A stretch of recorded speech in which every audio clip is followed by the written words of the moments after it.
Iya, gimana? Ini yang sekarang kita kontras lagi menggugat di pengadilan, sedang jalan nih gugatan kita kepada Pak Wiranto bahwa putusan DKP dulu menyatakan bahwa penculikan itu karena perintah orang dan kemudian orangnya dilakukan tindakan.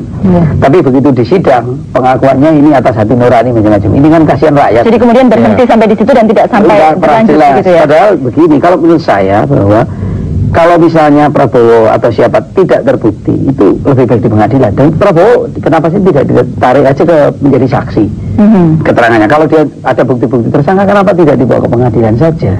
Jadi ini kalau menurut saya, kemudian kasus ini menjadi komunitasnya politik dan itu tumpang tindihnya jadi kacau begini. Itu yang sejak awal kita sampaikan bahwa pengadilan ini membutuhkan itu tidak saja keluarga orang hilang, tidak saja masyarakat, tapi Prabowo sendiri itu juga butuh pengadilan untuk membuktikan bahwa dia salah atau tidak. Iya, supaya posisinya jelas ya. Saya rasa memang ya dalam hal ini yang terusik oleh kita adalah masalah sejarah yang menjadi tidak lurus, termasuk juga waktu itu ada pernyataan dari Pak Habibie mengenai konsentrasi pasukan di dalam forum editor Asia Jerman ya. Ketika itu Pak Habibie mengatakan karena itulah kemudian Prabowo diberhentikan. Jadi alasannya ini saling bertumpang tindih. Dan saya melihat akhirnya gitu, dan sejak tahun lalu saya katakan ya Prabowo ini hanya menjadi satu konspirasi politik ya, korban fitnah dan satu proses karakter assassination.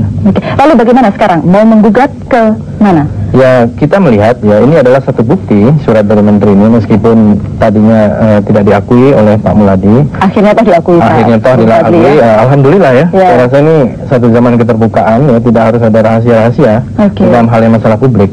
Nah kita ingin meluruskan sejarah. Jadi intention kita adalah meluruskan sejarah. Ke PT UN maksudnya begitu? Ya, bisa demikian. Yang digugat itu, maaf, yang digugat itu surat ini atau kemudian pemberhentian? Tentu keputusan. Ya, ini yang sedang keputusan kita pemberhentian Pak Prabowo begitu ya? Karena ini banyak masalah-masalah yang akhirnya tidak adil dan akhirnya kemudian diaminkan saja buying time gitu ya. Tidak diselesaikan secara ya menurut saya tentu saja. Saya setuju, memang harus digugat ini. Karena ada kontestasi hukum untuk membuktikan satu proses dan itu dibutuhkan. Sekarang supaya ini kan sekarang ini nggak pernah ada kontestasi hukum secara jelas sampai benar decision itu betul. Iya, Pak Munir, satu hal kemudian kalau ini digugat, apakah kemudian juga bisa membuka semua persoalan yang lain yang selama ini terselubung itu? Saya yakin benar. Ini kan persoalannya begini, orang nggak tahu sebenarnya Pak Prabowo itu benar nyulik atau tidak. Investigasi mengarah ke itu, tapi dia sendiri kan nggak pernah ngomong. Berapa besar sih otoritas dia untuk melakukan itu sekian lama? Bagaimana otoritas di atas dia mengetahui tentang itu? Ada nggak pernah dilaporkan tapi tidak ada tindakan dari atasan untuk menghentikan macam-macam? Ini kan nggak ada yang tahu. Jadi ada satu ruang untouchable di situ, nggak tersentuh.